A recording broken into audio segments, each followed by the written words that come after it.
Domestic violence calls are really on the rise in the midst of this pandemic and the severe cold weather. 2 Works View's Mason Morrow shows us what experts are saying about the increase in violence and how to seek help. Green Country is working to heal from the tragedy in Sand Springs.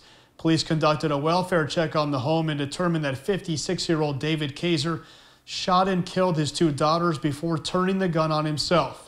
Domestic violence experts are saying that dangerous family violence is escalating right now. There's a sense of sort of hopelessness, I think, as this pandemic goes on with people that we're never going to come out of it. Many across Green Country trapped inside their own homes, isolated from the outside world at the height of coronavirus. A feeling DVIS officials say several domestic violence survivors experience every day. You just throw the pandemic on top of that, and that just really kind of makes things even more chaotic. Tracy Lyle, CEO at Domestic Violence Intervention Services in Tulsa, tells 2 Works for You domestic violence survivors felt the impact of COVID immediately, but not in the way they thought. Not having sort of that outlet during the shutdown or stay-at-home orders.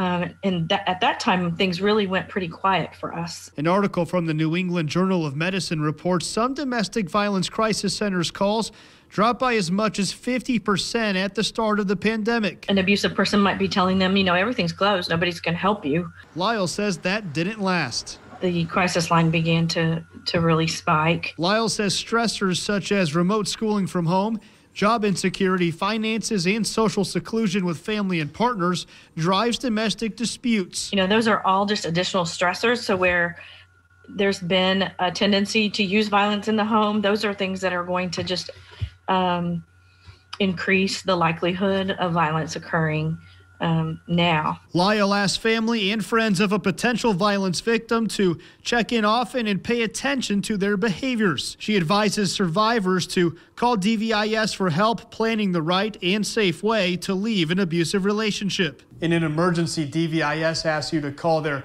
24-hour crisis line at 918-743-5763. You can also visit DVIS's website to schedule an in-person appointment. Reporting, Mason Morrow, 2 Works for You.